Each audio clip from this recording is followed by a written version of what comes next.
I'm the HR executive for HR for the Downstream business, and I want to talk to you today about agility. Agility is one of those words which is used quite widely.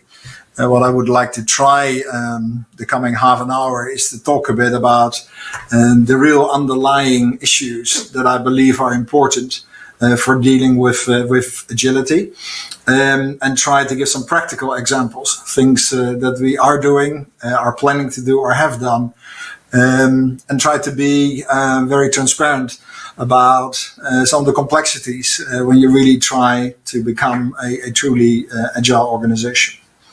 Let's first perhaps a few words about the industry that I'm in, which is going through quite a major transition. And I fully appreciate that Shell is not the only organization that is going through a transition. But I think it's very important in the context of agility. For more than 100 years, very active and one of the world's global leaders in the oil and gas business. We are clearly moving, and have been moving for a while now, towards the provider of sustainable energy solutions, and to do that in a responsible way.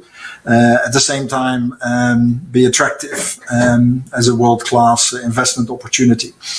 I think that transition and everything it brings is important in the context of agility. Because for starters, I would like to acknowledge that, of course, the concept of agility or adaptability is nothing new. If you want, from the days that Darwin wrote about survival of the fittest, it was widely known that it is really important for survival to adapt to changing realities.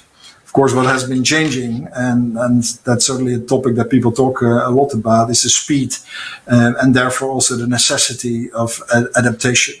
And those companies that do that well, adapt to changing realities, are the survivors of today. And those are the companies that investors are very pleased with, and they are growing. Of course, we also know quite a lot of examples of companies who have been great for many decades and suddenly struggle to attract through the product or service a very rapidly environment in which we operate.